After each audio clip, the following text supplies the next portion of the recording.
Sonko becc na ko. Je l'ai trouvé souvent plus synthétique, plus profond, mais tey je sais pas, ça a été trop long, avec même des fautes de français, ce qui n'arrivait pas souvent. Un peu de tâtonnement, par moment il a hésité dans le discours pour quelqu'un boo xam ni tout était millimétré. Je me demande où sont ses conseillers, ses rédacteurs aussi, parce qu'il était plus percutant que ça. Pour moi le débat est allé à voler très bas parce que histoire de Nedoko Bandoum, Casamance, bon j'aime pas trop ce débat là. Pour avoir vécu en Côte d'Ivoire, je sais que boo dugalee ay histoire u Casamance xam nga Wade aurait pu avoir ce discours face à Abdou Diouf, il l'a jamais eu.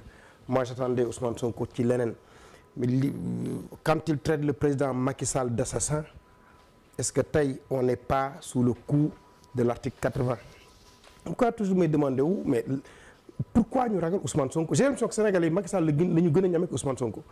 L'autre affaire, man sur la terminité, vraiment ce qui m'a le plus choqué dans le discours, c'est mon discours là, comme allocution, sa sortie, c'est quand il s'adresse à la presse. Mais Ousmane Sonko, on l'a fabriqué. La presse sénégalaise l'a fabriqué, que nous bëgg ko ñu bañ ko.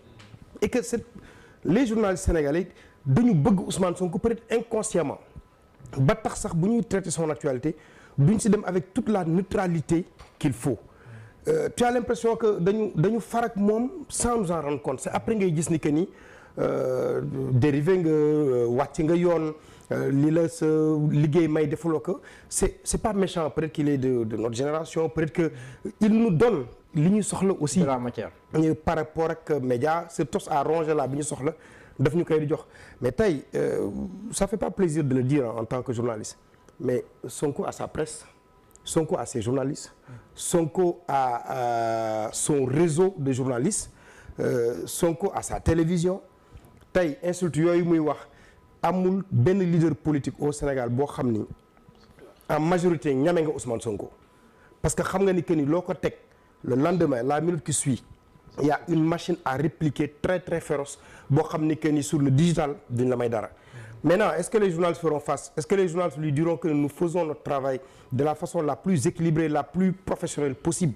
Parce qu'il faut faire la dichotomie entre les réseaux sociaux et les journalistes, la presse. Moi, quand je parle de la presse, moi, ñu am carte de presse, am une rédaction souveraine, am un directeur de publication, ñu reconnaître leen par l'État du Sénégal. Mais ñoo xam ni que ni dañu nekk ci benn appartement am seen benn pièce di saaga nit ñi nekk derrière les claviers ak yooyu. ñooñu bu leen bëggee dugal ci presse bi, ça veut dire que moom il n'a vraiment pas bien compris. Et ce serait bien que mu revoir quand même ce discours-là sur la presse sénégalaise, parce qu'il fait partie des gens que la presse a le plus aidé dans ce landerneau politique sénégalais. Cheikh Ousmane jàngat. waaw man jàngat bi ma def ci Sonko dana wuteeg tuuti ñi ma jiitu.